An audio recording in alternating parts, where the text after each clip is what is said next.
한의연 책 모임 저희 6월 모임을 시작하려고 모였습니다.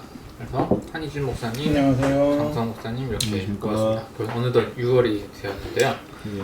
일단 6월 책은 혐의한 주제를 다루는 그룹 대화법 이런 책을 골랐고요. 갈등이라는 키워드 그리고 대화 어떻게 소통하면 좋을까 요 고민이 제가 있었어가지고 예전에 사놨던 책인데 살짝 훑어보니까 이거 같이 얘기 나누면 좋겠다 싶어가지고 이 책으로 이야기 나눠보자 했습니다. 혹시 뭐부터 시작하면 좋을까요? 뭐 책 소감 이런 거부터 시작해볼까요? 저는 네. 매뉴얼 북이라고 느꼈고요.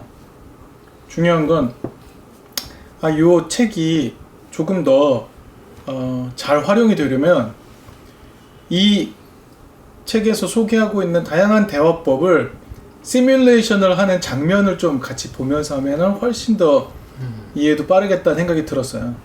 그러니까 책이 텍스트가 소개하고 있는 거를 이미지화해서 실현을 하기에는 되게 많은 그 상상력이 필요한데 매뉴얼이긴 한데 굉장히 좋은 대화법을 소개하고 있는데 이걸 좀 더 잘 적용하기 위한 어떤 그런 시뮬레이션과 같은 게 있으면 좋겠다라는 생각이 들었습니다. QR 코드 해가지고 동영상 그럴 수도 있겠다. 어떻게 하는지 좋다. 이러면 그런 것도 필요한 것 같아요. 혹시 소감 어떻습니까? 저는 좀 더 이제 이론에 관련된 책인 줄 알았는데 진짜로 김동완 목사님이 좋아할 만한 책이다 뭐 이런 약간 실용에 관련된 이런 책이다 이래가지고 그러네 이러면서 재밌게 봤고요. 그러면 저는 이 서클 보면서 이 서클을 3번 하잖아요. 첫 번째는 모든 사람들의 구성원들의 얘기를 다 듣고 두 번째는 좀 더 대립되는 문제에 대해서 듣고 그 다음에 이제 세 번째는 다 같이 이렇게 얘기한 거에 좀 깔때기 효과처럼 얘기한 거에 대해서 이렇게 같이 그 갈등을 해결해 나가는 그런 것을 그래서 이게 서클이 3번이 돌아야 되는구나 라는 걸 보면서 우리는 보통 근데 그런 식으로 하기보다는 그냥 다 같이 우르르 얘기하는 경우들이 많이 있잖아요. 그래서 이거 이렇게 한 번, 두 번, 세 번 이렇게 해서 좀 더 이렇게 그 초점을 그렇게 해나가는 게 참 실용적이겠다 이런 생각이 좀 들었고요.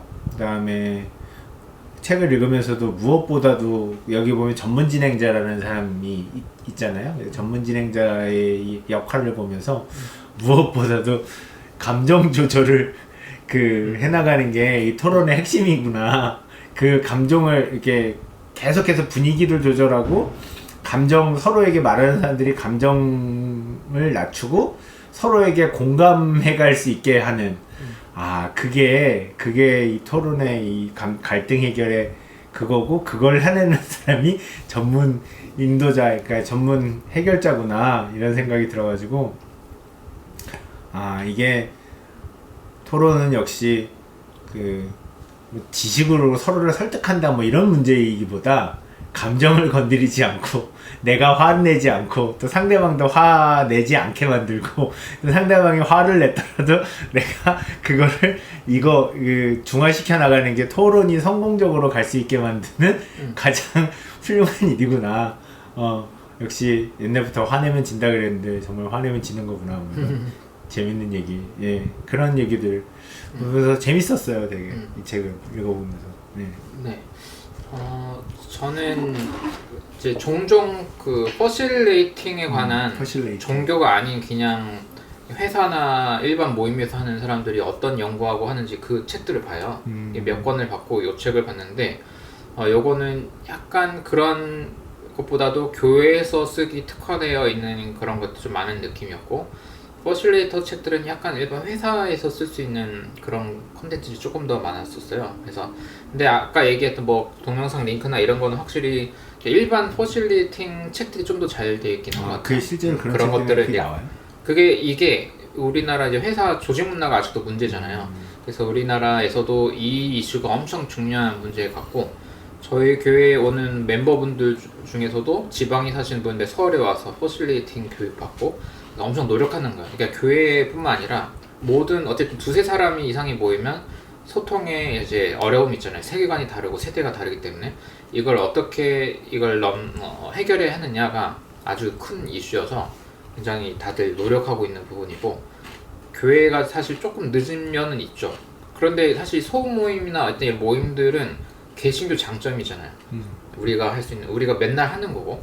그러다 보니까 사실은 우리가 좀 더 앞장서서 이거를 공부하고 준 전문적성 있는 능력을 갖춰야 되지 않았나 라는 생각을 해봅니다. 그래서 저는 이 책을 조금 잘 요약 정리해갖고 좀 교회 리더십 분들이랑도 공유해서 그 방향을 조금 이제 만들어가고, 그리고 이제 저희가 한의원에서도 교회 협의회 이렇게 만들어지면 이제 몇 가지 좀 이런 틀들을 가지고 같이 고민하는 작업을 계속해야 되지 않을까.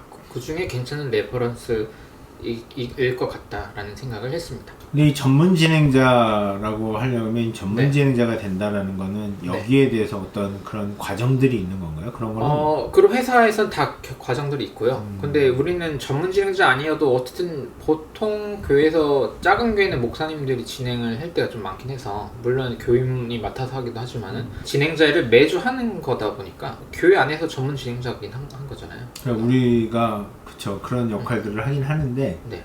그러니까 이제 그런 전문 과정들은 다 있죠. 자격증도 있고. 그래서 자격증이 그 있구나. 퍼실레이터 자격증 코스 것들은 다 있습니다. 시작 11쪽에서 시작하면서 그러니까 마인드가 일단 바뀌어야 될 게, 갈등, 그 트러블이라는 거는 자연스러운 거고 당연히 일어나는 거다라는 감각을 갖는 게 중요한 것 같아요.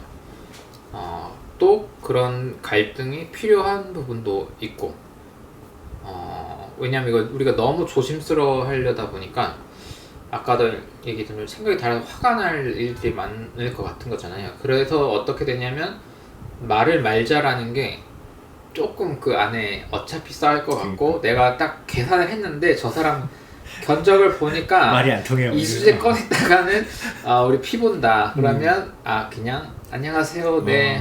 오늘 뉴진스 봤어요? 막 이러면 안녕히 계세요. 하고 집에 가고 약간 이걸 무한반복하게 되는 거잖아요. 그래서 우리가 너무 근데 물론 매너를 잘 지켜야 되는데, 약간의 속 얘기를 하다 보면 온 어떤 갈등들은 당연한 거고 필요한 거고 서로를 성숙하게 하는데 당연히 이제 필요한 거다라는 요 감각, 요거부터 이야기가 시작되는 게 저는 조금 좋았습니다. 그러니까 갈등을 우리는 다 피하려고 그러잖아 웬만하면. 근데 갈등이 있어야 될 때는 있어야 되고, 있어야 그걸 또 좋은 방법으로 해결을 해야 나중에 이게 더 크게 터지지 않으니까. 그게 항상 문제가, 항상 덮고 가는 게 문제인 것 같긴 해요. 근데 저는 여기서 그 공감, 처음에 첫 번째 이제 기본 도구라고 하는 데서 이제 얘기를 하잖아요. 이제 기본 도구 얘기를 하는데, 여기서 그 바꿔 말하기라고 하는 말도 그렇고, 그 다음에 그 뭐였지? 아무튼 그 감정에 대해서 얘기해 주는 거 있잖아요. 당신은 이렇게 말씀을 하신 거군요. 이런 느낌을 가지셨군요. 라고 얘기하는 게, 그러니까 이제 그런 개인 간의, 물론 소그룹 대화도 그렇지만 갈등이라는 건 주로 개인 간에 많이 생기니까, 그런 게, 그러니까 서로의 감정이 이렇게 좀 올라갔다가도 그렇게 그래도 저 사람은 나의 반대 법정이 있어도 내 감정을 좀 공감해 주려고 노력하네? 라고 하는 그게, 그러니까 불을 꺼트리면서 저 사람도, 물론 그건 그 사람의 소양에 달린 거긴 하겠지만, 그 사람도 내 얘기를 좀 들으려고 노력하게 만드는 창구를 만드는 일이 아닌가, 그런 생각을 했어요. 그래서 이 스킬은 참 처음에 딱 기본 스킬로 딱 나오는데, 이 스킬은 참 누구나 배울 수 있는 훌륭한 스킬이구나 라는 생각이 딱 들었어요. 예, 그러니까 감정을 자극하지 않고, 나 당신 마음 이해할 수 있을 것 같아 라고 이렇게 단정적으로 얘기하는 것도 아니고, 지금 그런 감정을 느끼시는군요. 네. 예, 그러실 수 있겠군요 라고 하는 그 말이 되게 좋은 것 같아요. 그러니까 뭐 누가 나 당신 마음 이해할 수 있을 것 같아, 알 것 같지만 이렇게 얘기하면 알긴 뭘 알아 이런 식으로 가니까 확 또 이게 감정에 불을 질러 버리니까 그러면 그 다음부터 또 얘기가 안 되잖아요. 뭔가 경험에서 나온 같은 느낌이. 그렇게 다 그러니까. 네. 실제 상황 이야기는 우리가 얘기해도 되는 만큼은 얘기해야 돼요. 아니 괜찮아요. 이 정도야 뭐 누구한테나 있는 거니까. 그러니까 여기서 이런 거예요. 지금 저희가 3명이지만 제가 책을 먼저 추천하다 보니까 자연스럽게 제가 진행자 역할을 할 때가 좀 있잖아요. 자, 그러면 갈등에 대해서 어떤 생각을 가지고 있어요? 특히 교회와 갈등할 때 이슈를 딱 던졌어요. 근데 이렇게 얘기하시면서 목사님이 저는 어떤 걸 계산하게 되냐면 그 발화자가 말할 때의 시간 그치. 그 안에서 같은 얘기를 얼마나 반복하는지를 그치. 제가 체크를 하게 돼요. 그리고 지금 바로 책의 첫 챕터 책의 내용으로 딱 들어갔단 말이에요. 아 이런 기술을 얘기했어요. 그러니까 전 딱 듣고 아 그러면 요 책대로 이렇게 적용하자면 교회와 갈등에 대해서 어떻게 생각하세요? 라는 그 첫 그 포인트가 재밌었다 어땠냐 할 때 아 그러면 저 한번 얘기했고 목사님 얘기했으니까 바로 본론 들어가기 전에 한희준 목사님이 생각할 때 교회와 갈등 요거 이미지 어떤가를 다시 물어보게 되는 그 역할을 하는 거죠. 그러니까 이런 거를 잘하는 사람을 요 책에서는 전문성 약간 이렇게 얘기를 하는 거고 그래서 조금 다시 아브라함 갈등 교회 혹시 어떤 이미지 인상 가지고 계십니까? 지금 설명하신 그 사례가 사실은 제가 고민하고 있는 부분이기도 한데요. 뭐냐면 대화가 진행될 때 대화에 적극적으로 참여하지 않기로 결정한 사람들의 태도들을 어떻게 끌어낼 것인가가 중요한가 아니면 같은 커뮤니티 안에 있지만 저는 말을 하지 않을래요 라고 하는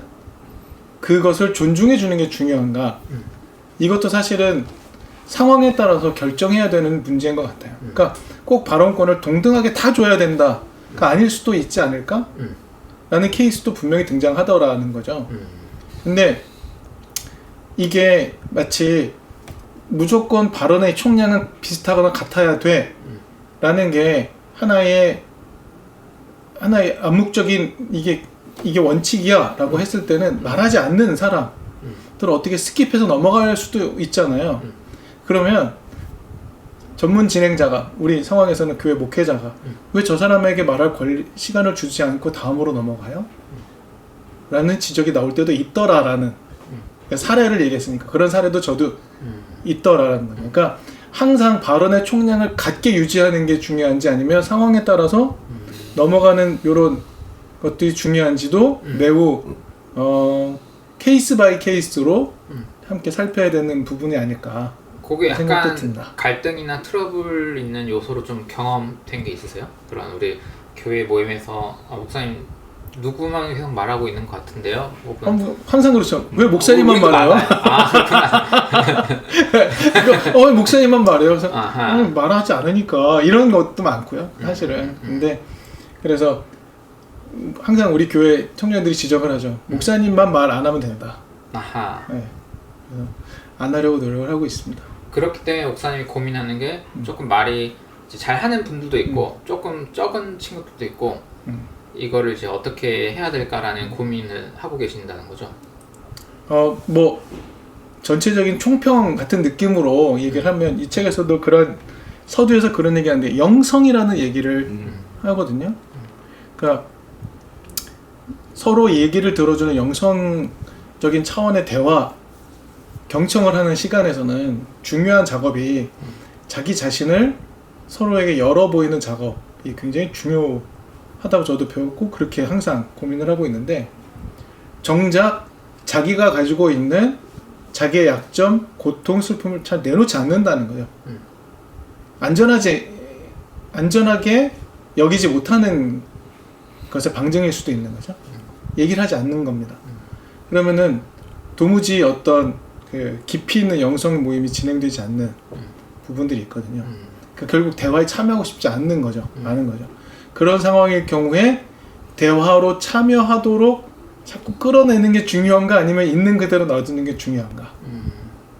그러니까 이것도 사실은 매주마다 겪는 그런 현상이고 갈등이기도 한 거죠. 각자 간의 갈등이 아니라 이 상황을 어떻게 풀어갈지에 대한 어떤 진행자적인 면에서의 갈등. 맞아.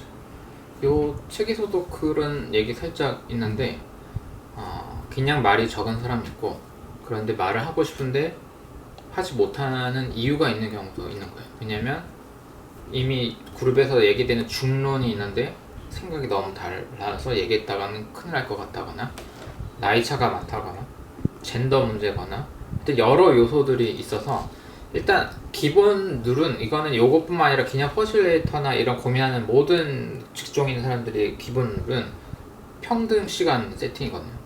일단 이게 기본이에요.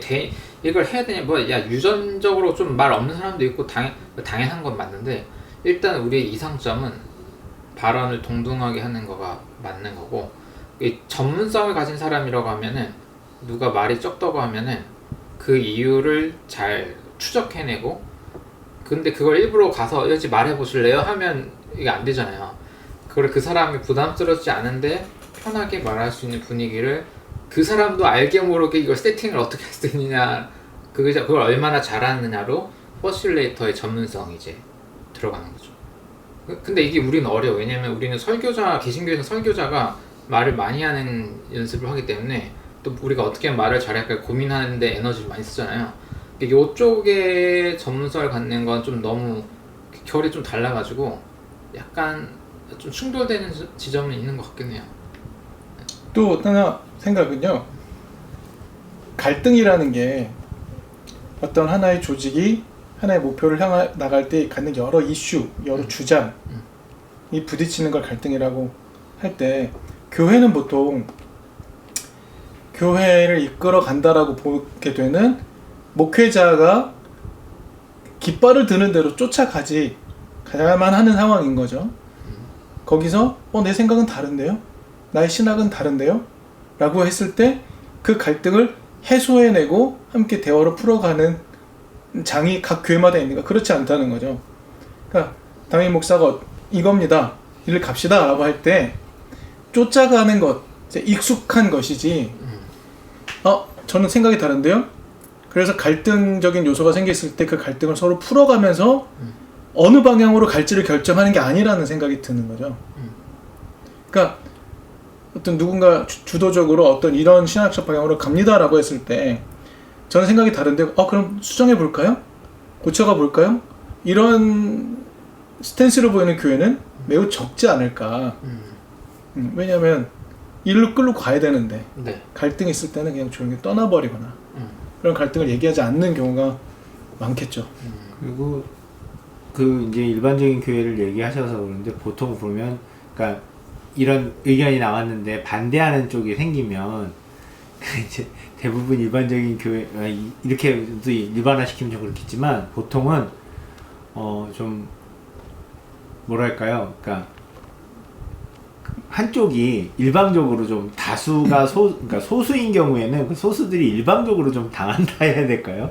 좀 그런 경우들이 좀 많다라는 거죠. 그러니까 그리고 주류 의견에 반대하는 사람들의 경우에는, 그러니까 아까도 말씀드린 교회를 떠나게 되는 게 그냥 자기 자유로 떠나는 게 아니라 반강제적으로 이렇게 쫓겨나게 되는 경우들이 많이 있는 걸 본다는 거죠. 그러니까 뭐 요즘에 이슈들이 만약에 교회 재정적인 이슈들이 생겨났다, 아니면 그 다음에 그런 세습이나 이런 종류의 문제들이 생겨났다, 그것은 분명히 너무나도 큰 갈등인데, 그러면 그걸 조직 안에서 이렇게 타협을 보고 어떻게 새로운 방법을 만들어내는 게 가장 이상적이긴 하지만, 대부분 그런 경우가 생기면 반대하는 사람들은 좀 소수인데 결국 이 사람들이 교회를 회방하는 사람들처럼 쫓겨나는 경우들이 너무 많다라는 거죠. 그러니까 이런 토론 자체가 성립되지 않는 경우들이 너무 많은 거죠. 그게. 그러니까 그런 일들이 참 안타까운 것 같아요. 한희정 목사님 말씀하셨던 것처럼.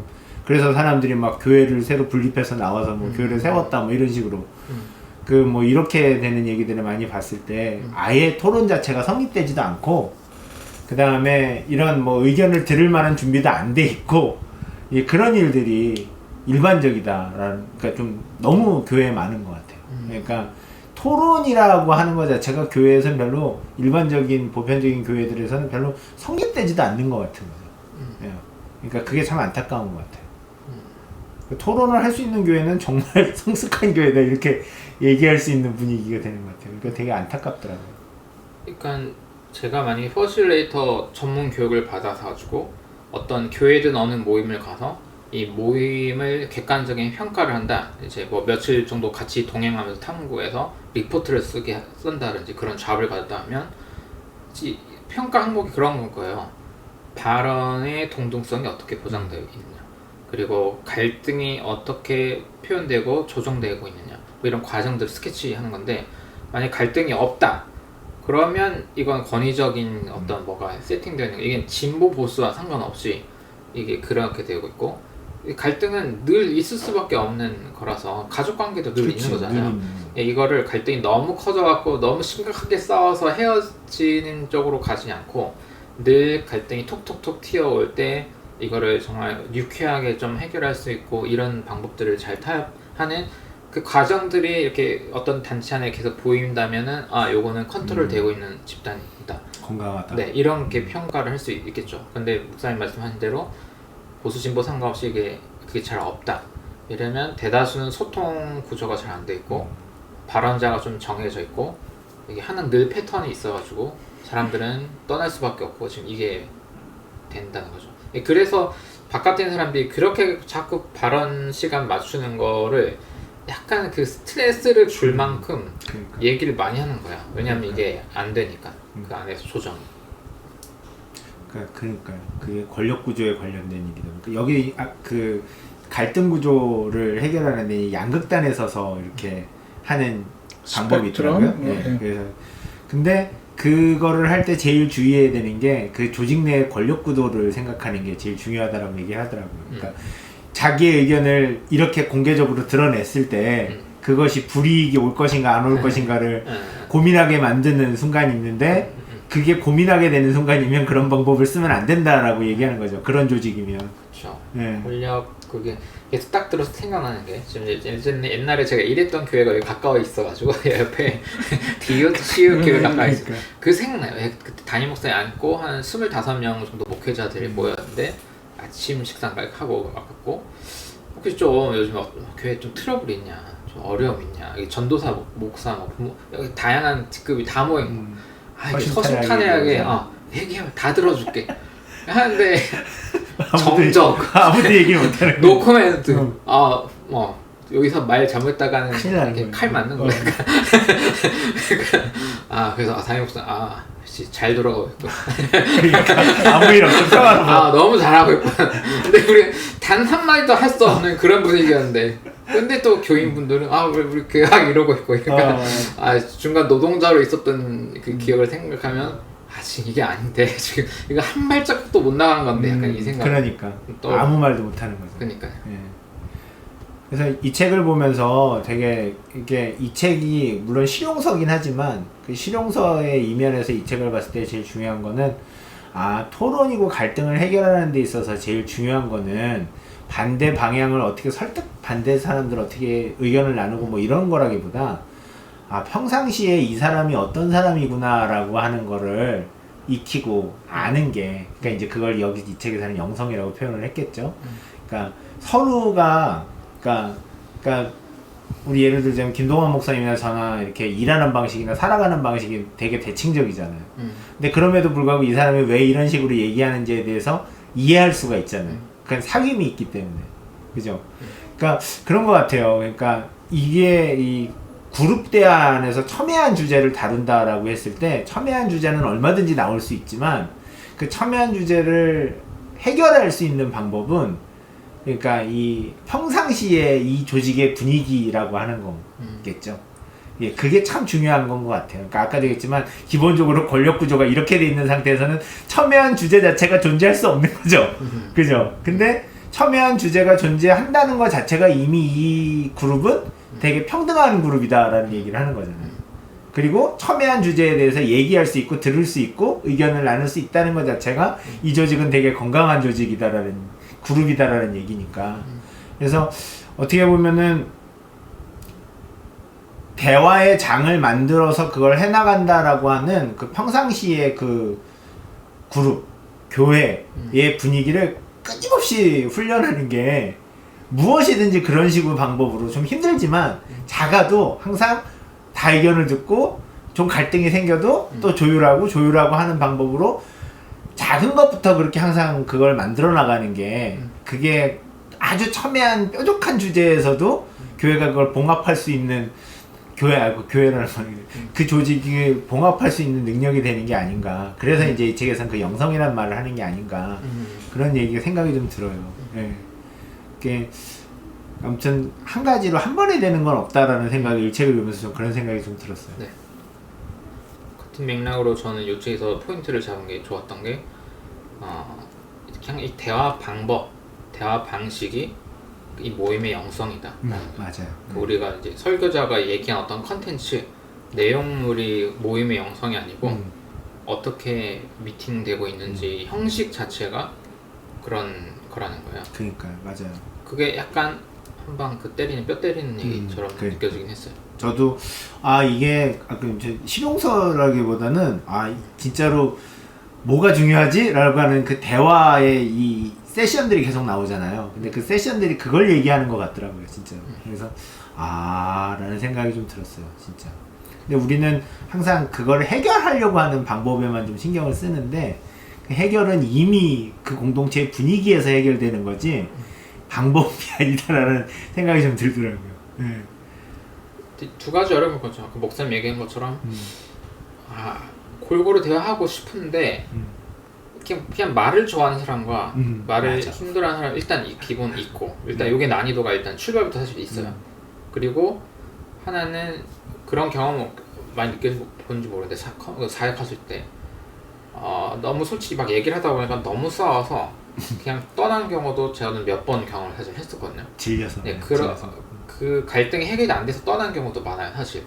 그리고 제가 보니까 특히 보수교회는 말을 못 꺼내서 안 싸우는데 진보교회는 말을 꺼내 하다가 서로 뿌셔뿌셔 해갖고 싸워서 헤어지는 게 되게 많아 보이더라고요. 이제 이쪽 교회 들어보니까. 그러니까 이 두 가지 다 어렵죠. 여기 갈등이 너무 빠바방 터져서 다 해산 이것도 좀 어렵고 너무 말을 조금 안 하는 그런 문제도 있고 사실 난이도가 쉬운 거는 아니긴 한 것 같아요.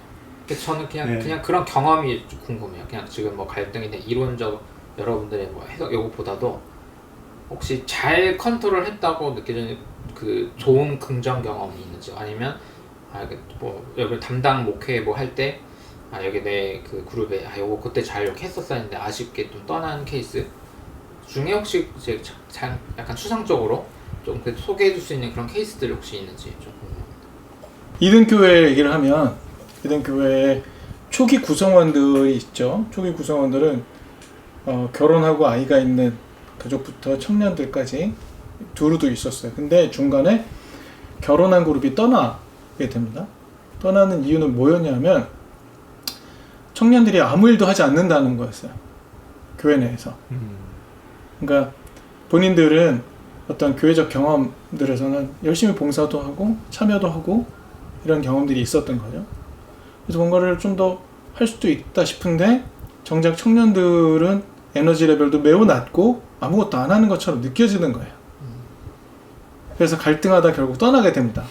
근데 제가 어떤 생각이 들었었냐면 그럼 이 갈등을 잘 해결해서 같이 가는 방법이 있을 수 있죠. 근데 제가 그 순간에 한 가지 결정을 한 게 있었어요. 나는 누구 편에 서 있어야 하는가? 교회는 여러 그룹의 사람들이 함께 있지만 나는 어느 편에 서야 되는가? 라는 생각을 했고요. 그래서 제가 초기에 이든교회 개척 초기부터 마음에 결심하고 가기로 했던 건 내가 청년들의 편에 서야겠다. 그들 편을 들어줘야겠다. 라는 그런 마음의 결심이 있었거든요. 그래서 청년들 편에 서기로 결정을 했죠.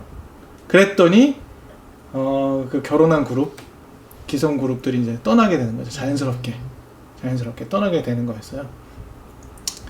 그러니까 사실은 그 스탠스를 지금도 유지를 저는 하고 있다고 생각하는데, 그러니까 저랑 같이 있는 청년들의 나이들이 계속 먹어가면서 제가 과연 청년들의 편에 서 있는 건가라는 생각을 저 개인으로도 요즘 계속 하고 있지만, 그런 의미로 갈등을 해결하기보다는 갈등이 이렇게 촉발이 되었을 때 제가 저 개인적으로 제 목회적인 목표, 교회적 목표를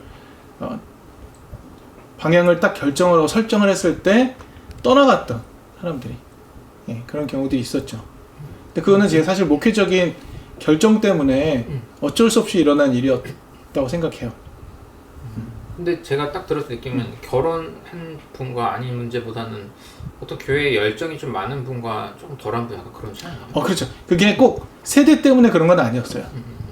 근데 결혼했다라고 말했을 때는 사실 교회에 좀 더 익숙했고 교회 생활이 오래됐고 교회 내에서 어떤 더 새롭게 뭔가를 하기 위해서 기존 교회가 아닌 새로운 교회를 찾아왔던 것도 있는데 꼭 결혼했다 아니라는 문제는 아닙니다. 뭔가 정착이 되고 세팅하고 이런 마음일 것 같고 그렇죠. 청년들은 사실 아슬아슬한 케이스도 많거든요. 그러니까요. 취업 문제 그러니까 에너지를 조금 쏟긴 어려운 케이스가 많다 보니 맞습니다. 충돌이 조금. 예, 그래서 제가 지금도 저는 교회 내에서 그러니까 기성세대와 청년들이 하나 잘 어울릴 수 있다라고 생각하지 않거든요.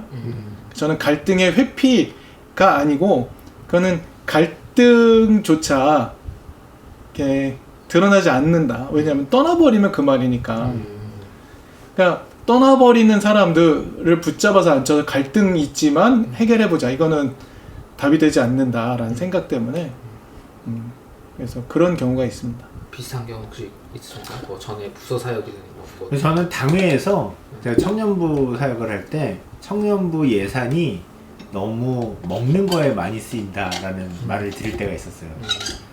이게 무슨 건설적인 뭘 수련 뭐 하고 하는 게 아니라 무슨 예산의 한 40%가 먹는 걸로 들어간다. 영수증 처리한 거 보니까. 근데 무슨 이런 것도 안 하면서 예산을 더 올려달라 하느냐. 순전히 먹고 노는 거 아니냐.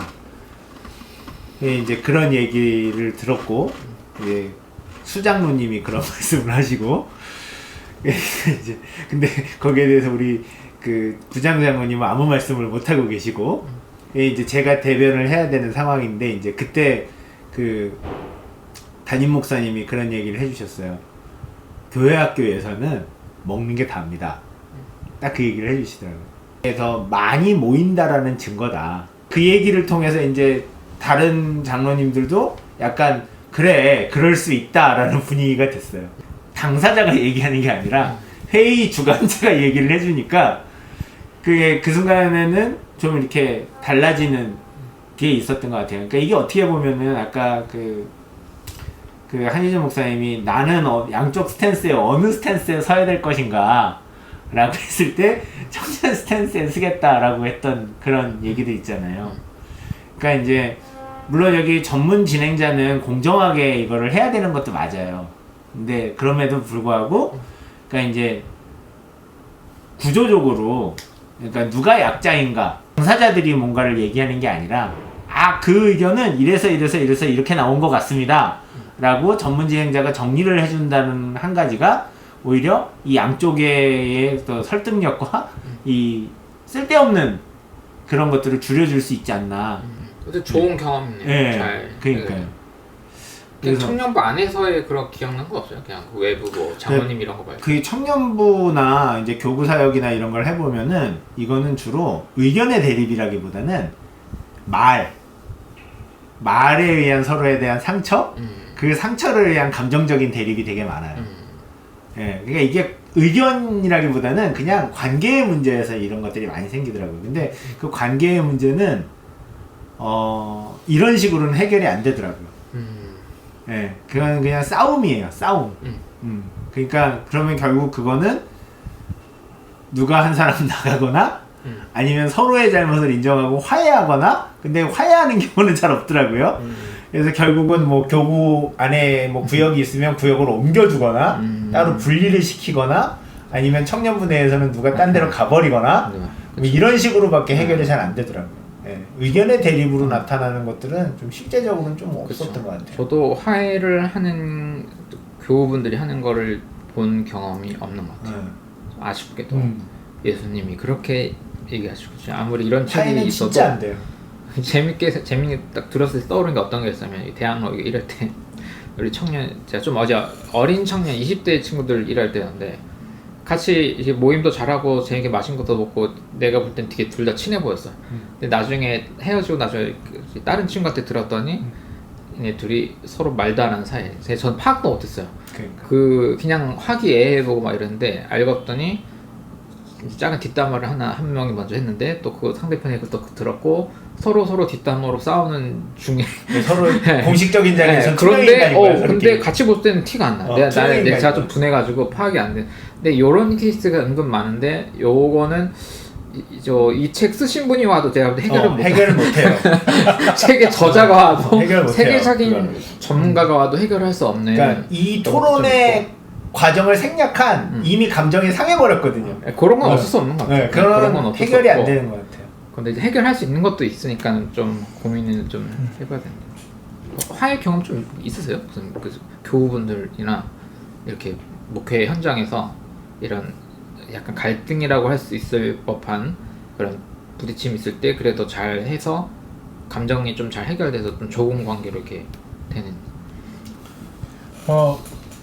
딱 맞는 사례는 아닐 수 있는데, 그러니까 청년들 사이에 갈등이 생겨요. 오해가 있거나 문제가 있거나. 저는 주로 어떻게 접근하냐면, 이 갈등이 왜 일어났는지 각자가 서로 이유를 찾는 성찰의 시간이 좀 필요하다라고 저는 늘 생각을 했어요. 그러니까 서로 오해가 됐을 수도 있고 실제로 이견이 있을 수도 있고, 하지만 일단 갈등이 생겨났다는 거죠. 그러면 이게 왜 그런지 성찰하는 시간이 필요한데, 한쪽은 이렇게 서로 대면대면하게 지내는 게 너무 싫은 거야. 교회 안에서는 우리 친하게 지내야 돼. 뭐 이런 식의 강박이 있든지. 그래서 리더급이었는데 한 청년이. 그래서 얘가 오해하고 있으니 내가 이걸 설명해 줘야 돼. 라고 해서 계속해서 얘기를 거는 거예요. 근데 얘는 싫어. 싫구나 그게. 그런 경우 있잖아요. 그래서 아니 조금 더 기다려라. 기다렸다 얘기하자. 모두 여기 안에 있을 거야. 있을 거니 조금 더 시간이 지나서 서로가 서로에 대해서 성찰을 어느 정도 한 후에 대화를 시도해보자 라고 제안을 해도 잘 안 되는 경우들도 있다는 거죠. 문제를 빨리 해결해야 돼 라는, 그러니까 어떤 시간을 견디지 못하는 성격일 수도 있고, 대신 제가 지금 말한 것을 저는 좀 중요하게 여기는 포인트가 있는데, 이 책에서도 그런 것 같아요. 우리는 여기 같이 있을 거야. 그렇기 때문에 갈등을 해결하자. 그 말이잖아요. 근데 나는 여기서 생각이 달라. 나는 좀 아닌 것 같아. 그럼 떠나버리면 사실 대화라는 것도 갈등 해결에는 굳이 할 필요가 없는 거잖아요. 떠나버리니까. 그러니까 여기 같이 있을 거야. 그런데 우리가 좀 갈등이 있네. 조금 더 우리가 성찰해보고 함께 대화해보자라고 시간을 조금 더 여지를 주려고 할 때 그걸 못 견디는 사람들도 있고, 빨리 해결해야만 해. 해결 못하면 떠나거나 해야 돼. 문제를 빨리 해결해야 돼. 이런 게 접근하는 경우도 꽤 많았다. 그래서 그 시기를 조절하고 어떤 이런 것들을 조절하는 게 그리 쉽지는 않더라. 갈등 조절이. 그런 케이스들이죠. 그러니까 그게 제일 어려운 것 같아요. 중재자라는 입장에 쓴다. 만약에 여기서도 이 전문 진행자가 이 양쪽을 중재해서 얘기를 계속 가게 해하려고 그러는데, 그러니까 지금 얘기했지만 그거를, 그러니까 빨리 중재하려고 하는 마음을 내려놓는 게 중요한 것 같아요, 진짜로. 네, 빨리 중재하려고 하는 마음을. 그러니까 왜냐면은 빨리 중재가 안 되는데, 근데 이제 그렇다고 해서 이걸 손 놓고 있을 수는 없는 거잖아요. 니들이 알아서 중재하라고 가만히 기다리고 있으면 그냥 둘 다 가버리니까 끝나는 거니까 그건 안 되는데, 그러니까 이제 그런 경우가 어떤 거냐면은, 중재를 할 수도 없고 안 할 수도 없는 경우들이 어떤 거냐면은, 이제 교회 안에서 이 담임 목사님과 이 성도 간에 갈등이 생겼어. 근데 그거를 이 양쪽 다 해결을 해야 되는 위치에 있는 사람들이 부교육자라는 사람들인 거죠. 이 중간에서 이 갈등을 원만하게 수습해야 되는 사람이 부교육자라는 사람인데, 권력 구조에서는 이 사람은 아무것도 결정권이 없어. 근데 갈등은 해결해야 돼. 이거를 그냥 덮어놓고 갈 수는 없어. 왜냐하면 계속 뭔가 트러블이 생기니까. 근데 그런 경우에는 결국 어떤 식으로 가냐면은 한쪽을 달래는 수로 가더라고요. 이쪽을 달랠 수는 없어. 이쪽은 나한테 의해서 오더를 내리는 사람이니까, 권력구조에서 내가 하이라르키 밑에 있기 때문에 이 사람을 달랠 수는 없고, 하지만 최대한 뭔가를 해보긴 하겠지만, 의견을 전달하긴 하겠지만, 이쪽에서는 노 하면 나는 이쪽을 전적으로 설득해야 되는 그런 상황이 오더라고요. 그래서 이제 그런 경우에 참 어렵지만, 그런 경우에 결국은 뭐냐면 내가 잘못했다. 예, 이런 식으로 가게 되는 뭐 이런 것들도 있는데 이제 결국은 그 좀 더 이렇게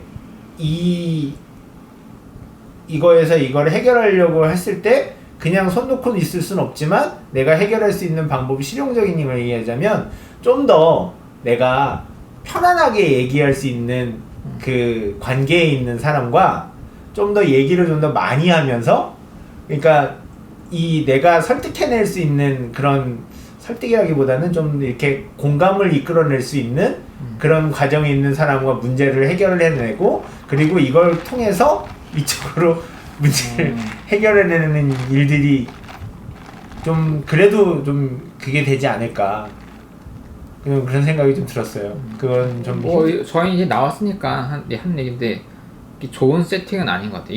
이거는 어려운 회사에서도 세팅이죠. 위기 조직이 있고 사장이 있고 중간 직원이 뭐 누굴 설득해야 돼. 사실은 말이 갈등 해결이지 그냥 오더 그렇죠. 내리는 걸 하는 그렇죠. 그런 거잖아요. 네. 그러니까 이거는 이 상황은 이 책의 저자가 와도 해결하기 구조적인 문제 때문에 안 될 것 같고 그냥 시달리는 것 같고 제가 볼 때 제 생각에 그것보다는 근데 이제 그냥 우리가 작은 교회를 할 때 그래도 물론 설교자이기 때문에 권력이 있을 수 있고 물론 그런 건 하지만 그래도 좀 노력하면 이 구조를 조정해 나갈 수 있는 그런 융통성 있는 모임에서 그냥 얘기만 해도 될 것 같아요. 이거 구조적으로 너무 난이도가 높고 그냥 면역력 떨어지고 빨리 죽을 수밖에 없는 그런 상황. 약간 이 상황 자체가. 아니 근데 목사님들이 이런 고생을 하십니다. 네, 그러니까 이런 얘기를 하는 게 이제 일반적으로 목사님들이 그렇죠. 이런 고생들을 그러니까, 하기 때문에 이거 어떡할 거야 이거. 네. 그런 얘기를 하게 되는 것 같아요. 맞아요. 비일비재하죠 그런 상황이. 사실 대한민국 국민인 이상 대한민국을 떠날 수가 없잖아요. 이런 거죠. 그러니까 우리나라의 정치 현실이라고 할 때 정치 안에는 모든 국민이 각자의 생각을 갖고 있어서 스펙트럼이 이렇게 다르지만 같이 살아야 하기 때문에 이 갈등을 봉합해 가는 과정들이 필요한 거잖아요. 근데 이렇게 떠날 수 없는 플랫폼이 있는 반면에 언제든 떠날 수 있는 플랫폼에 있는 사람들은 떠나버리면 그만이라는 거죠. 갈등을 사실은. 피해버리니까요. 그러니까 갈등이 없다라는 게 말씀하신 것처럼 좋은 의미는 아닐 수 있잖아요. 근데 갈등이 있지만 우리는 같이 갈 거야. 하나의 목표로 갈 거야. 하나님 나라라는 목표. 그러니까 하나님 나라는 또 뭐야? 이런 게 또 결정이 돼야 되지만 그러니까 우리가 언제든 떠날 수 있다 라는 것 때문에 사실 갈등이 없어 보이는 경우도 있다. 어떤 교회는 엄청 잘 나가잖아요. 갈등이 없어요. 거긴 굉장히 어떤 파쇼적이기도 하고 이런 데도 간단 말이죠.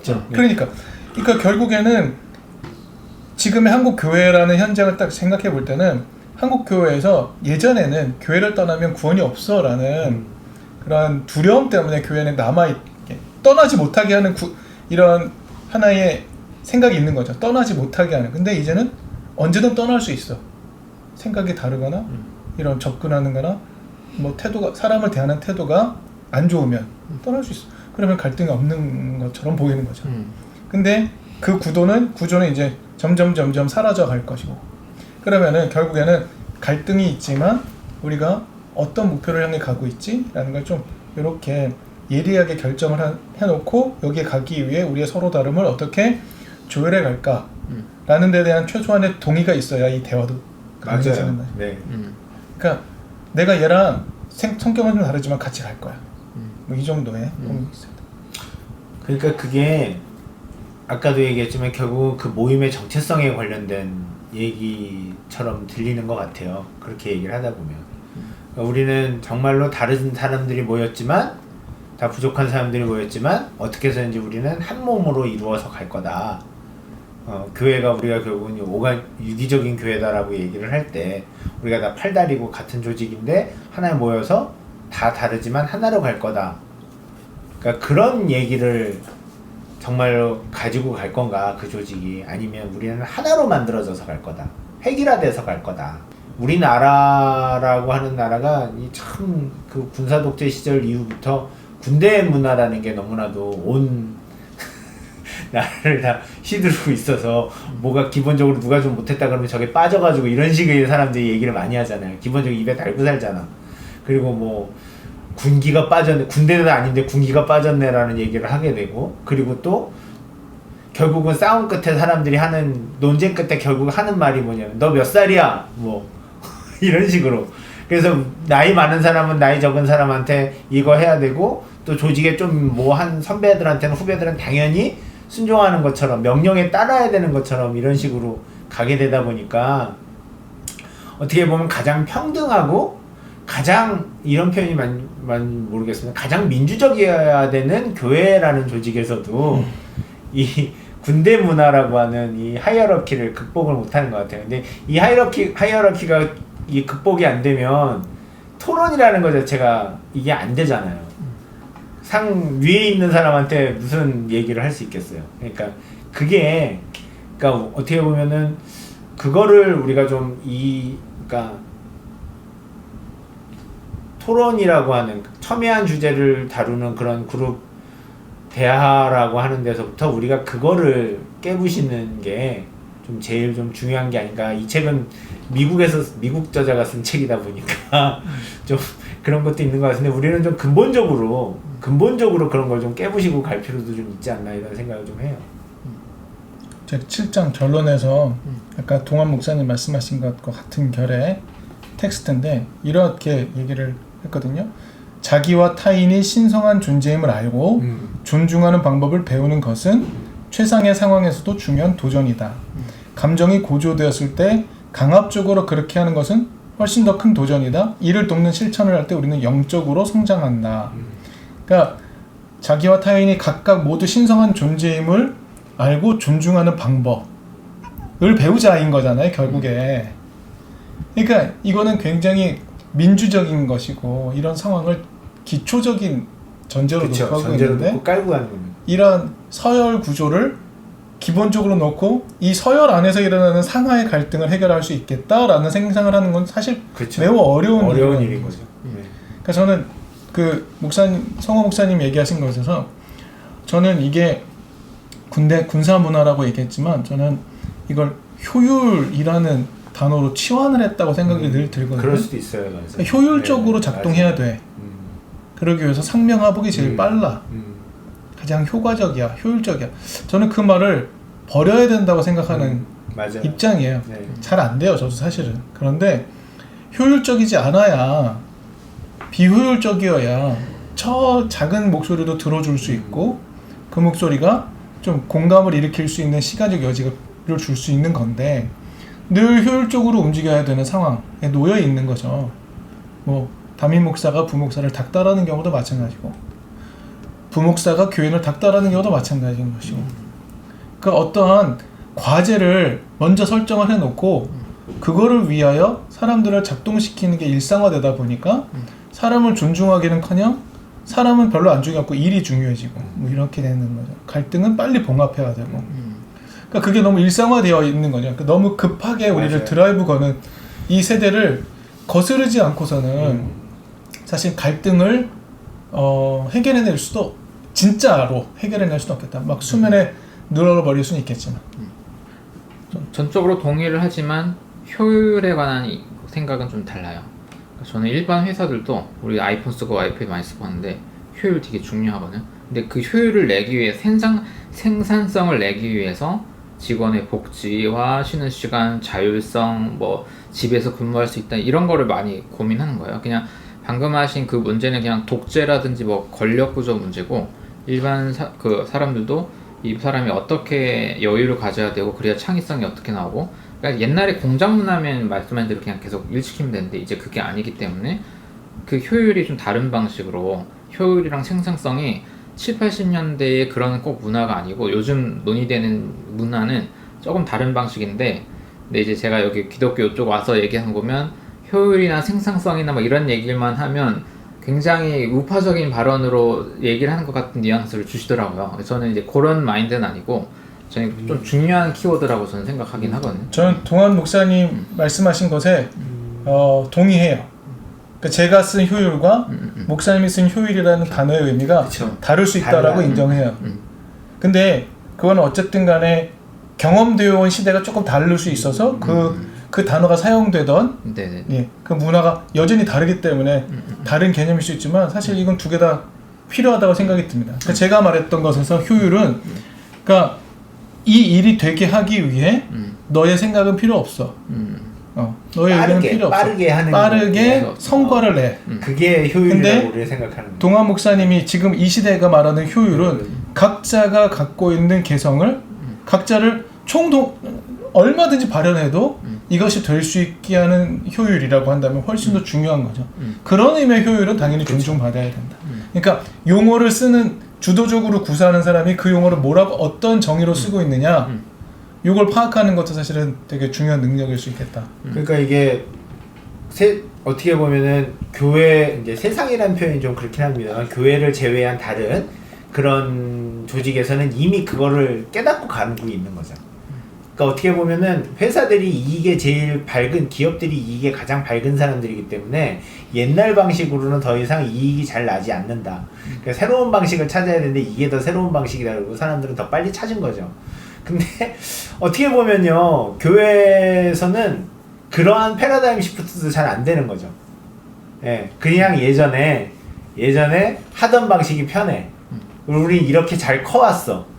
그리고 그러다 보니까 그런 생각이 주로 있는 분들이 결정 구조 안에 많이 있고 그런 분들이 결정 구조 안에 많이 있다 보니까 다른 진정한 의미의 효율을 추구하시는 분들은 그 결정 구조 안에 못 들어가고 그러니까 이 사람들의 의견은 반영이 안 되고 그러니까 이 사람들은 결국은 싸워도 소용없다라는 말로 아까처럼 떠나게 되고 그러니까 떠나게 되니까 이 사람들만 계속 남아있다 보니까 여전히 좀 그런 구조 안에 있고 그러니까 그런 구조 안에 있다 보니까 교회 안에서는 이런 건강한 토론 같은 것들은 효율적이지 않다라는 의미로 진짜로 그렇게 받아들여지고 있는 것 같아요. 오히려 기업이나 일반 사람들은 그걸 이미 더 알고 있는데 그래서 그게 지금 우리 교회 그러니까 일반적인 그러니까 자꾸 보편적인 교회라는 이 표현은 안 좋은데 일반적인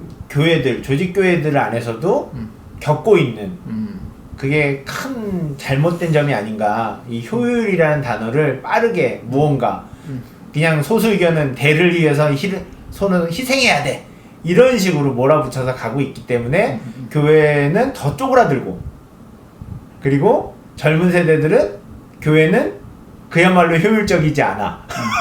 오히려 더 거꾸로 그렇게 가게 되는 게 아닌가. 그래서 이게 그런 생각이 좀 드네요. 제가 볼 때 되게 중요하다고 생각하는 건 뭐냐면 제가 저보다 윗세대도 만나고 좀 되게 어린 세대도 만나고 이렇게 골고루 만나잖아요.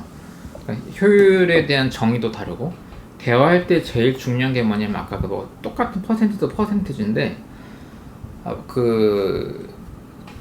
시간이 좀 중요해요. 같은 그 시간 안에 정보량이 중요한데 이렇게 말하면 약간 뭐랄까 나이 차별로 들릴지도 몰라서 되게 좀 걱정스럽긴 해요. 뭐가 있냐면 약간 조금 더 위에 세대 만날 때 다 그런 게 아니고 몇몇 분들은 그러니까 너무 정보량이 없는 말을 길게 하니까 옛날 그 할아버지 목사님들 설교 들으면 조금 그런 게 있잖아요. 제가 완전 초딩 때 교장 선생님 설교 듣는 느낌. 그냥 한 문장을 하면 될 말을 뭐 한 30분 늘려가지고 이렇게 하면 한 번 만나는 건 괜찮은데 이거를 지속적인 관계로 하기에는 이게 뭔가 교환을 일으키기가 어려운 거예요. 이게 세대와 여기 따라 되게 다르더라고요. 왜냐하면 조금 어린 세대는 이게 그 SNS도 뭐든 소통 방식도 엄청 다양한 채널로 하면서 이게 빨리빨리 되는 스타일로 살고 있는데 여기 그냥 앉아가지고 똑같은 말 이렇게 계속하고 하면 이거를 견디기가 조금 어려워져요. 그래서 이거를 좀 조정해 나가는 것도 조금 중요한 문제여서 그 어떻게 보면 하나의 매너일 수도 있는 거죠. 내가 대화를 할 때 핵심을 난 이렇게 생각하는데 물론 이제 둘리가 시간도 많고 할 때는 조금 편하게 하면 되는데 안 그런 경우도 많다 보니까 그런 것도 좀 신경 써야 될 부분 같아요. 어려울 수 있는데 지금 말씀하신 상황이 온 세대가 모여 있는 뭐 조직, 특별히 교회라고 할 때 뭐 어린 세대부터 나이 든 세대 같이 모여 있다. 이런 케이스라면 말씀하신 것처럼 그런 상황이 일어날 수 있지만 이런 상황을 제외하고 우리가 보통 일상적으로 생활하는 곳에서 이렇게 세대 차이가 엄청 세대 스펙트럼이 넓은 조직을 회의를 할 일이 있나요? 만나볼 일이 없지. 거의 없는 것 같다는 생각이 들거든요. 그러니까 어쨌든 아까 효율 얘기해서 또 죄송해요. 또 생각이 났는데, 그러니까 무엇을 위한 효율이냐 할 때 개인의 각자의 욕망을 잘 구현하기 위한 효율이냐, 뭐 하나님 나라를 구현하기 위한 효율이냐, 또 다르잖아요. 완전 느낌이 다르잖아요. 정의를 구현하기 위한 효율이냐, 뭐 다 다를 수 있지 않습니까? 사실 그것도 무엇을 위한 효율의 추구냐, 이것도 사실은 중요한 문제라고 생각이 들기도 해요. 그러니까 결국에는 내가 소통하고 싶은 사람하고 소통을 하고, 그래도 내가 갈등하지만 그래도 쟤랑 같이 가야 돼라는 사람하고 같이 이렇게 커뮤니티를 이루기 위해 노력을 최소한 그렇게 할 거라는 거죠. 근데 이미 내 서클에서 배제되어 있는 사람하고 굳이 대화를 하고 나누고 할 일이 있을까? 저는 이제 요즘엔 거의 없어졌다 생각이 들거든요. 그러니까 저의 갈등, 저 개인적인 고민은 뭐냐면, 제가 이제 50대를 지나서 한참 가지만 여전히 청년들의 문제에 관심은 여전히 있거든요. 근데 내가 과연 청년들을 이해할 수 있을까? 이게 저의 고민이 되는 그런 거죠. 맞아요. 내 딸이 나와 소통해 줄 것인가? 이런 것들. 나는 누구랑 편하냐면 당연히 내 또래 만나고 이렇게 만나는 게 편하죠. 그런데 내가 불편하지만 그 젊은 친구들하고 같이 그들이 날 받아줄 것인가? 또 되게 중요한 문제이고, 내가 대화할 수 있을까? 라는 것도 되게 중요한 문제이더라고요. 그러니까 나는 이미 소외된다기보다는 이게 좀 약간 열외 되기 직전인데 나는 계속 그냥 내 상황을 놓고 내가 고집하고 있는 건 아닌가, 이런 고민이 또 있는 거죠. 그러니까 그게 제 아들이 초등학교 이제 4학년 이제 10살인데 제가 우리 아들이랑 그 첨예한 주제를 가지고 얘기를 할 때가 있단 말이에요. 애는 놀고 싶다. 안 된다. 애는 노는 방식도 뭐 유튜브를 보고 싶다. 안 된다. 또 때로는 나는 몸으로 놀고 싶은데 나는 아니다. 이런 얘기를 할 때 이게 아주 하지만 첨예한 주제란 말이에요. 근데 그걸 하면서 느낀 것 중에 하나는 정말로 너무 다르다라고 하는 거였어요. 나는 항상 내 사고 구조 안에서 얘기를 하고 이 친구는 항상 자기 사고 구조 안에서 얘기를 하는데, 이 친구는 그래도 아빠가 뭐를 얘기를 하니까 사고 구조를 바꾸려고 노력을 하는데, 나는 사고 구조를 바꾸지 않는구나. 절대로 내가 바꾸지 않으려고 하기 때문에 애랑 논쟁을 하게 되는구나. 그걸 어느 순간 되게 확 느끼게 된 때가 있어요. 그리고 나는 항상 한 타임 늦어. 애가 원하는 거를 항상 한 타임 늦게 생각했다가 다음에 이루어주려고 하니까 얘는 이미 다 아는 것이 달라져 있는데 나는 늦게 가니까 부딪혀. 너 그거 하자 그랬잖아. 그건 그때고. 이렇게 되니까. 그러니까 이제 우리가 우리의 이 의견이, 근데 이거는 우리 세대, 나라 자체가 꼭 해야 되는 일이기도 하잖아요. 세대가 다른 사람들과 다른 사람들끼리, 다른 세대가 다른 사람들이 소통하고, 그래야 한 나라가 돼서 이걸 가야 되는 게 당연한 일인데, 그러기 위해서 해야 되는 것들은 너무나도 당연한 말이지만 제일 안 되는 게 뭐냐면,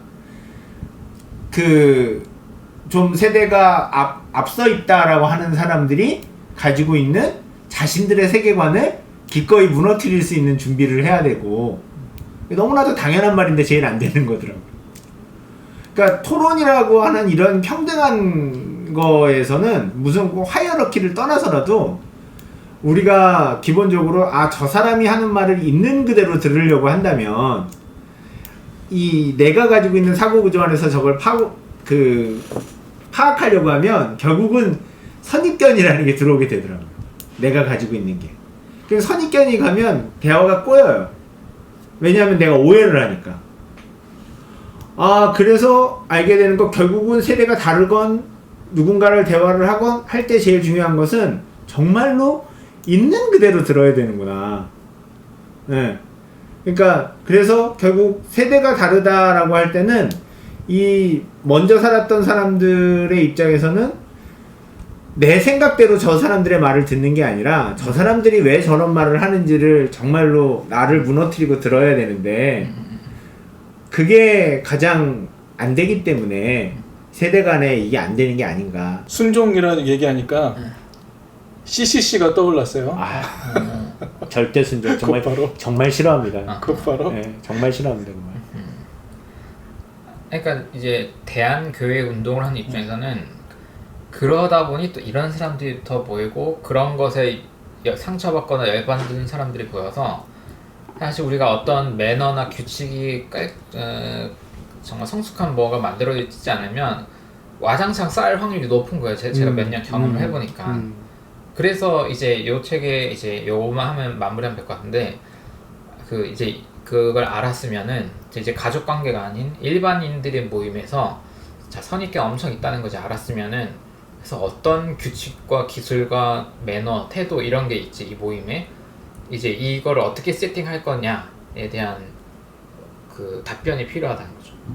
그게 교회의 본질이고 정체성이라는 게 요치 좀 과한 생각일 수도 있는데 그 형식 자체가 그 당신네들의 정신이기 때문에 어떤 룰을 표방하느냐 이제 그 어차피 선입견 때문에 어렵다는 걸 이제 알았으면 이제 그게 필요한 거고 혹시 요 책에서 좀 카피해보고 싶다거나 연습해보고 싶다거나 아니면 꼭 요걸 읽어보니 좀 요런 방법이 또 좋은 거 있다거나 하는 좀 현실적인 기술이나 전략 같은 거 있으면 그 얘기 조금만 하고 마무리하면 어떨까 싶습니다. 뭐 아니면 그냥 대화 방법에서 처음 시작할 때 했던 어떤 기술 그런 거 소개해보고 싶은 것도 좋고요.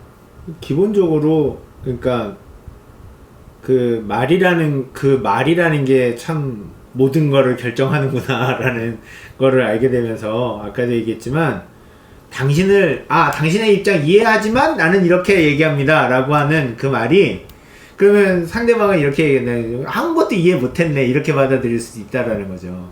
네, 그러니까 우리는 근데 내가 당신을 이해합니다 라고 하는 말을 하는 거 자체가 되게 공감이라고 생각을 해서 이제 그런 말들을 쉽게 쓰는데 그런 게 아니라 여기 했던 것처럼 찾기가 힘든데 기본 도구에서 맨 앞에 이거 아니에요? 정확하게 당신 감정 알아요. 저도 그런 적 있거든요. 이거는 절대로 하면 안 되는 표현이다. 그렇죠. 그러니까 당신은 뭐뭐하게 느끼셨군요. 그래서 당신은 뭐뭐라고 이해하셨군요 라고 하는 이 말은 내가 당신의 말을 알아들었습니다 라고 하는 똑같은 표현인데 정확하게 당신의 감정을 알아요. 저도 그런 적 있거든요 라고 하는 이런 표현은 오히려 내가 해봐서 아는데 뭐 이렇게 이게 꼰대 같은 표현이고 그 다음에 오히려 그 함께 얘기하고 있는 사람의 감정을 더 자극해서 오히려 더 이 토론을 멀어지게 하는 말들이다 라고 하는 것들. 그러니까 너무나도 쉽게 할 수 있는 말인데 조심해야 되는 말이고 하지만 여기에서 이 말은 참 감정을 진짜로 공감해주는 말이구나 라는 생각이 들어서 이게 참 잘 써야 되는 스킬이구나. 네, 좋은 말이구나. 그게 이제 바꿔 말하기 맨 처음 나온 거 패러프레이징이라고 해서 당신 지금 요런 당신이 이렇게 느낀 걸 말씀하고 계시는군요. 이런 멘트를 주면 내가 다 이해했어, 다 알아 이런 걸 말하고 싶은 게 아니라 내가 지금 리스닝 하고 있다. 그러니까 집중해서 당신 얘기 듣고 있다는 신호를 주는 방법. 그러니까 요런 걸 조금 몇 개 체득해서 좀 이제 해주는 거가 필요한 거죠. 그리고 저도 좀 많이 필요한 게 뭐냐 아까도 했지만 말이 많은 사람과 적은 사람 항상 있어요. 이걸 컨트롤을 진행자가 해야 되거든요. 말이 많은 사람은 어쩔 수 없이 커트 들어가야 할 때가 있고 요런 거군요. 아니면 그리고 너무 길면 이해가 안 돼요. 그러니까 그러면 여기 보면 그 기술 중에 요약하기 같잖아요. 그러면 선생님 요런 얘기였군요. 맞나요? 그래서 오케이 하면 그러면 어떻게 생각해? 다른 분에게 토스하는 거를 모임에서 어쨌든 이걸 하는 진행자가 무조건 있어야 되는 거예요. 왜냐하면 무조건 말이 많은 사람과 없는 사람은 당연히 있는 거기 때문에. 그 다음에 말이 없는 사람에게는 의사를 설령 말을 안 한다 할지라도 그 사람에게 여쭤보고 뭔가 피드백을 줄 수 있는 기회를 줘서 말을 안 하는 거랑 그냥 말을 안 하는 거에 있어서는 그 사람이 자기 존재감을 느끼는 게 다를 수밖에 없어서 그 작업이 필요한 것 같아요. 옛날에 제가 초등학교 수업 갈 때 1, 2, 3은 완전 어린애들 만나도 얘네들 유전적으로 말을 좋아하는 애가 있고 되게 말을 없는 애가 있고 또 내가 봤을 때 말을 하고 싶은데 왜냐면 자기 말할 때 수십 명이 쳐다보니까 이거 힘들어서 말을 안 하는 애가 있어요. 그럼 어떻게 하냐면 내가 볼 때 아예 표현하고 싶은데 말을 못할 것 같은 애는 모양으로 OX 한번 해볼래? 막 이렇게 했거든요. 근데 그런 표현을 하면 엄청 칭찬해줘. 와, 지금 비록 말은 안 했어. 원래는 말을 해야 되는 건데 난 어리니까 X 거절에 또 발표해볼래 때 안 한다고 부끄러워할 때도 그럼 X 한번 해볼래 해서 어쨌든 뭔가 자기가 액션을 취하잖아요. 그때 엄청 칭찬하고 진짜 잘했어 이렇게 해주면 얘도 자기는 아무 말 안 했긴 했는데 약간 자기가 존재감 있고 뭔가를 했다는 긍정감이 같잖아요. 이제 인정받는 네, 그런 거를 얘한테 해주거든요. 근데 이게 경험이 쌓여야 얘가 수십 명 있어도 내 얘기를 이제 앞으로 해나갈 수 있겠구나라는 어떤 감각을 줄 수 있으니까 약간 이런 게 필요한 거죠. 학교 예를 말씀하신 것에서도 저는 네. 생각이 드는 건 학교는 벗어날 수 없는 곳이잖아요. 거기도 그 갈등은 항상 잘 조정해야 되는 거죠. 그런 데서는 꼭 이 기술이 필요하다. 그러나 갈등이 벌어질 때 떠나버릴 수 있는 구조에서는 사실은 이걸 유지하기, 텐션을 유지하기 쉽지 않다는 생각이 들고요. 제가 이 책을 읽으면서도 비폭력 대화가 생각이 많이 났거든요. 비폭력 대화. 그러니까 결국 이거는 퍼실리테이터가 회의를 이끌어가고 자기를 표현하게 하고 이런 과정들이지만 사실 비폭력 대화 자체는 상대방과 대화할 때 어떤 태도를 가져야 되는지 배우는 뭐 이런 거잖아요. 그러니까 비폭력 대화적인 방식이 몸에 익숙한 사람들이어야 서로 갈등이 있을 때 존중하면서 상호 존중하면서 이 문제를 해결해 갈 수 있겠다 생각은 좀 들어서 이런 기술 비폭력 대화 같은 기술도 함께 배우는 게 매우 필요하구나 생각도 하나 들었고요. 혹시 비폭력 때 포인트 같은 거 기억나는 거 있으십니까? 제가 생각나지 않아서 지금 찾아봤는데 네 가지 기본 요소가 있거든요. 그러니까 관찰하는 건 관찰, 그 다음에 느낌을 얘기하는 거고, 그 다음에 그 욕구가 무엇인지 정확하게 얘기하고, 그리고 그걸 부탁하는 이런 일련의 과정을 얘기를 하거든요. 근데 이게 되게 이게 되게 좋아요. 상대방에게 나를 이야기하기도 좋고, 상대방을 어떻게 내가 보았는지를 설명하는 것도 좋고, 그러니까 사실만을 응대하는 거죠. 내가 막 너가 무엇 때문에 내가 뭐 화가 났어, 뭐 이런 식의 정확하게 알 수 있는 거죠. 그냥 화가 난 게 중요한 게 아니라 뭐 이런 식의. 그러니까 비폭력 대화를 뭐 이렇게 초급, 중급, 고급 과정 뭐 이런 게 다 있지만 초급 과정 수료하고 나서 저는 이제 수료를 하고 나서 그 모임을 계속 하자는 초청받았는데 안 했거든요. 그 비폭력 대화 과정을 하고 나면 이제 계속 그런 모임을 계속 초대를 받아요. 그 하고 나면 되게 스킬이 생기는 거죠. 대화의 스킬도 생기고 되게 괜찮은 건데 이게 영성 모임에도 사실 그대로 적용이 또 되기도 하는 것 같고요. 뭐 아까 정리하자고 했는데 또 얘기가 확산되는 것 같다 좀 걱정이 되긴 하지만 저희 교회의 경우에 어떤 한두 명은 얘기를 잘 안 해요. 자기 삶을 나눔을 하자 해도 잘 안 해요. 자기를 잘 드러내지 않아. 얘기를 안 해. 그래서 어떤 방법을 하던 중에 또 깨닫게 됐냐면 렉치오 디비나를 연습을 하면서 그 성경 구절을 읽고 거기서 자기한테 와닿은 표현을 말하기, 그리고 그것을 가지고 설명하기, 그것을 가지고 기도하기, 이런 순서를 좀 가지면서 했거든요. 근데 얘가 자기 얘기를 조금 하는 거예요. 그래서 매뉴얼이 말하는 방법이 있어. 이럴 수는 있겠구나라는 생각이 조금 들었어요. 그러니까 이거는 회의가 아니라 영성 모임이었긴 하지만 자기 삶을 나누는 거였긴 하지만 갈등을 해결하는 이런 장면은 아니지만 그럼에도 불구하고 얘기할 수 있는 기회를 만들어내고 찾아내는 거 이거 필요하구나라는 걸 깨닫게 된 순간이었다. 말 안 할 때 말 안 해도 괜찮아 라고 내버려 두는 것도 필요하지만 이런 장면도 필요하다는 생각이 또 들었다. 그런 경험이 좀 있습니다. 그러니까 옛날 우리 맨날 말 들어보자라고 사람들 불러갔다가 말하고 나면 말해도 아무 소용이 없어서 좌절과 절망을 하고 돌아가는 그런 경우들도 많이 있었잖아요. 그러니까 말을 듣자고 불렀는데 전혀 말은 안 듣고 우리를 설득하기 위한 누군가가 설득하기 위한 자리로, 마음을 바꾸게 하기 위한 자리로 이렇게 그런 식으로 일방적인 그런 것들이 많이 있었으니까. 그러니까 이제 그런 것도 되게 이제 좀 그래서 오히려 또 그런 경험들이 그러니까 좀 말하는 것 자체를 좀 말해도 소용없어 라고 하는 그런 트라우마들이 우리로 하여금 말하지 않게 만드는 아까 얘기했지만 분명히 이 얘기하면 저 사람 화내고 싸우게 될 텐데 그리고 또 해봤자 답답함만 생길 텐데 라고 하는 그런 트라우마들이 그 오히려 사람들한테 말을 좀 닫게 만드는 게 아닌가 이런 생각이 들기도 해요. 그러니까 건전하게 말할 수 있게 만드는 거. 그리고 당신이 말해도 당신에게 아무런 불이익이 가지 않아 라고 하는 분위기를 잘 만들고 그래서 그 분위기 자체가 항상 이제 다시 또 얘기하면 분위기라고 하는 것이 그러니까 누구든지 말할 수 있게 만드는 그래서 아주 소심한 사람도 아 내가 말을 해도 여기가 좋은 곳이다 라고 하는 그거를 그 분위기를 만드는 것도 그게 정말로 사람들이 같이 얘기하게 만드는 그게 제일 어렵다. 네, 그게 제일 어렵다. 그러니까 그 아까 n분의 1 대화가 설령 안 돼도 교회 슬로건에 넣는 거예요. 그러니까. 우리는 n분의 1 대화를 지향합니다 하면 우리는 이 모임이 지향하는 게 물론 많이 하고 싶은 분들이 많이 하겠지만 그래도 지향한 노력하려는 건 이런 거구나. 그러니까. 이게 교회 브랜딩에서도 필요하다니까요. 그래서 저희도 교회 소개할 때 넣는 거고 저희도 말 좋아하는 분들이 좀 더 많이 하긴 해요. 말 좀 안 좋아하는 분들이 어쩔 수가 없지. 하지만 그래도 항상 피드백하면서 오늘 누구만 말 많이 했나? 이거를 항상 피드백하거든요. 조정해 나가는 게 필요하고 저희들이 이제 여름에 워크숍을 해요. 그래서 1박 2일 하는데 그때 여기도 보면 뭐 카드 대화법 뭐 여러 가지 방법들이 있는데 저희 테마를 자랑으로 했어요.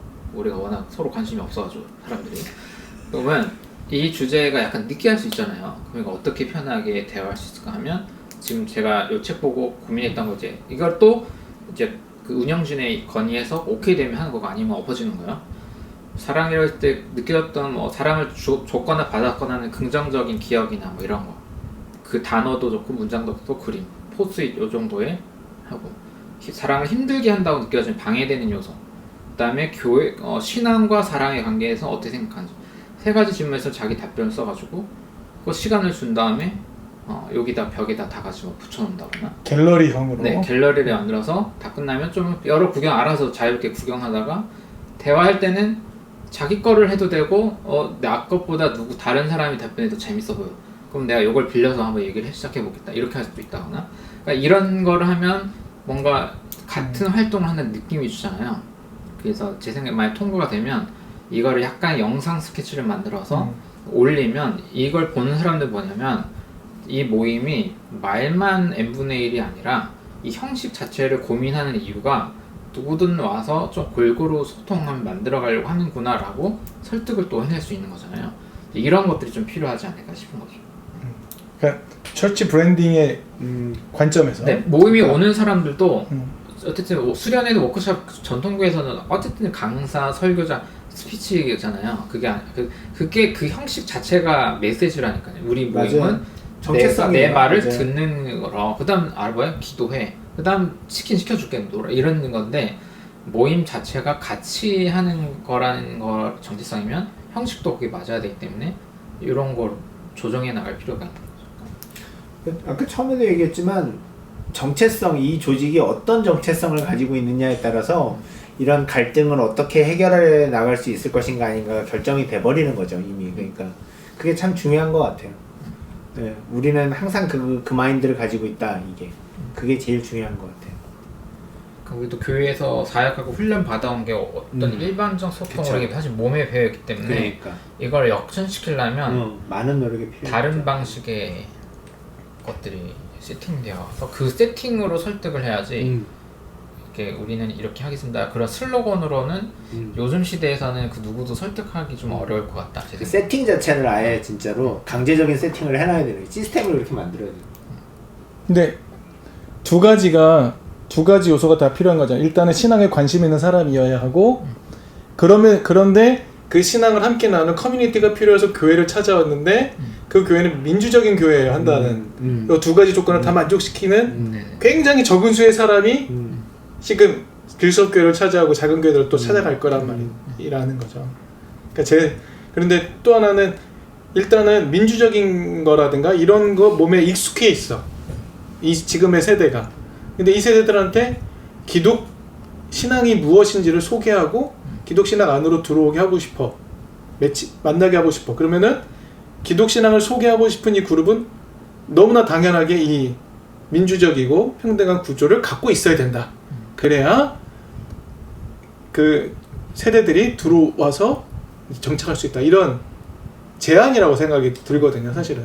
그러니까 이거를 지금 요 형태를, 요 컨텐츠를 기존의 교회를 바꾸는 데 사용하는 건 진짜 어려운 일일 것이다 라는 생각이 일단은 들고, 기본적으로 지금 이제 출발해야 될 교회, 그리고 젊은 세대들이 안전하게 자기를 드러내면서도 존재할 수 있는 교회를 추구한다면, 아까 말씀하신 것처럼 형식 자체가 메시지라는 것을 고민해서 이런 형태를 교회 안에 셋업으로 갖추도록 제안하자.